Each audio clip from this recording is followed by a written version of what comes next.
So, Thomas Tuchel made some statements about English football DNA, and I find that very interesting. Um, as much as I try to divorce myself from the fortunes of um, England's campaign this World Cup, for lots of different reasons. I mean, firstly, I'm a Manchester United fan, and Manchester United are more important than England to me. You can't help but get yourself, caught up in it. And to see England go out like that, go out on their bellies, was a source of national humiliation. None less than that. It's absolute shocker, really, and an absolute embarrassment. Um, so to read in the press, Thomas Tuchel, who is a German,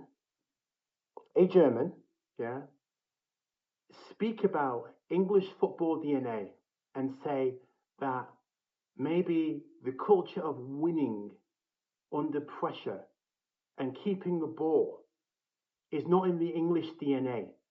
It's in the Spanish DNA, he said, and the Brazilian and Argentinian DNA, but not in the English DNA. I found that very, very interesting. Very interesting. Okay. Um, now, why? It's complicated and it's loaded. It's complicated and it's loaded. Okay. When you talk about England and you talk about English DNA for reasons, do I really have to explain those reasons? No, not really. Yeah. But let's talk about Thomas Tuchel and and English DNA on its face in footballing terms. Let's at least start there. Okay. So my concern with Thomas Tuchel, my concern has always been, yeah, as a German, does he understand the English football mentality? Can he really understand it? Can he understand it? And well, the answer is staring us right in the face. Yeah, the answer is no. He does not understand it. Yeah, he does not understand the years of pain since 1966. He does not get the mentality that produced, yeah, uh, um, um, the three lions on the shirt. You know, Jules Rimet still gleaming. 30 years of hurt never stopped us dreaming. He doesn't actually get it. He doesn't get it. Okay? He doesn't understand English football culture, not at its roots. Okay? So when he says things like, it's winning is not in the English DNA is very worrying given the quality of player that comes out of England. We should have done better. Of course, we should have done much better. Year after year after year after year. All this talk of golden generation and all of that. Yeah, but let's leave that in the past. My biggest fear, my biggest fear when England play Argentina is the misapprehension that this is just a game. It's not just a game. It's not just a game. Yeah. When England play Argentina, England are at war. Yeah. Argentina are at war. We are basically, every time England play Argentina, we are running back 1982. We are running back the Falklands War once again. Okay?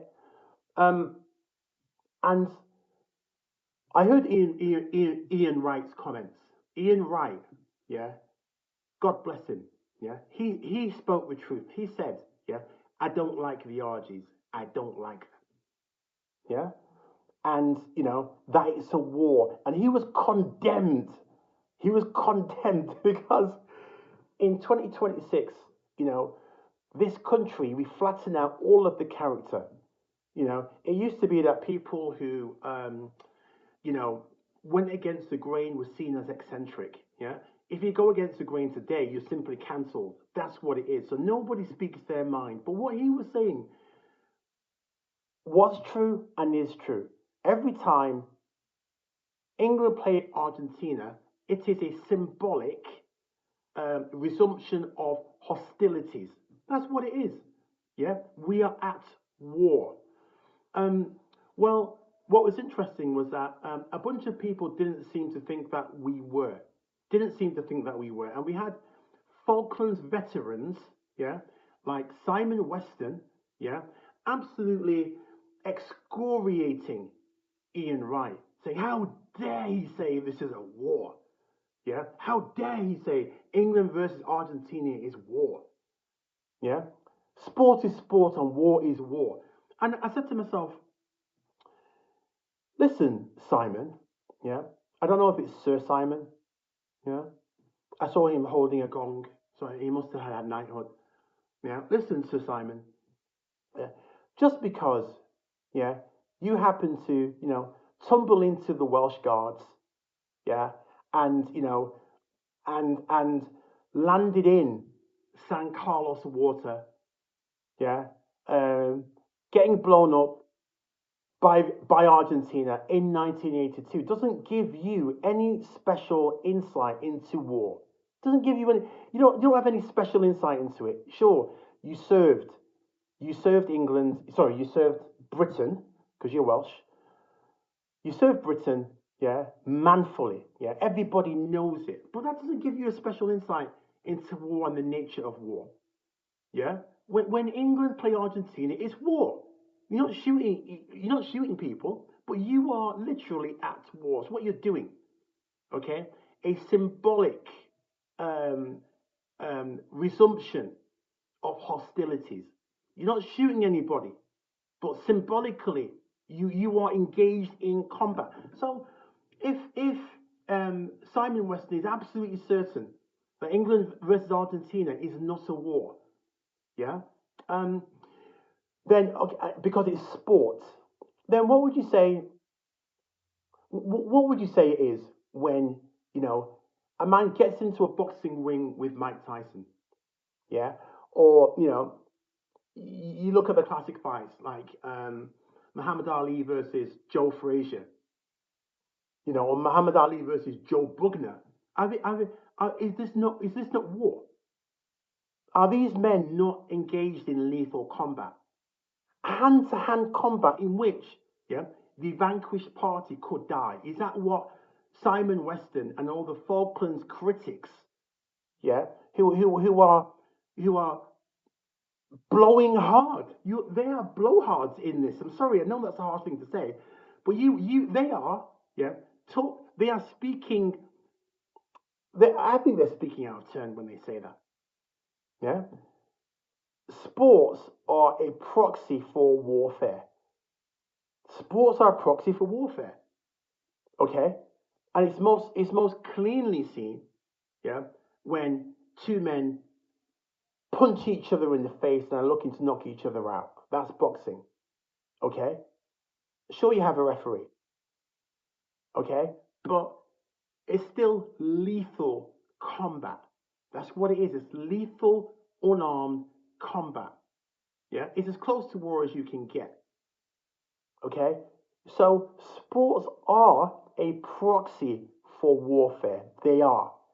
Okay, and what concerned me was that only England didn't seem to think that was true. Only England, only the English.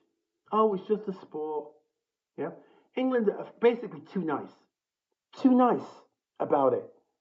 Yeah, there should have been more aggro, more aggression. Yeah, more Churchill. Yeah, should have been more Churchillian speeches. We will fight them on the beaches, never in the field of human conflict. Have so many, blah blah blah, so few. It should have been all of that, okay? To gee the players up, yeah, because Argentina were always going to go into this with a never say die attitude. They were always going to do it. They were always going to go into it, yeah, and leave everything on the field because England is the enemy, and only the English failed to understand that, okay? And with their backs to the wall Argentina absolutely went for it. They went through it, and England didn't go for it. And that's all she wrote. But what concerns me in all of this is that Thomas Tuchel didn't seem to understand. He didn't seem to understand the gravity, yeah, of this fixture.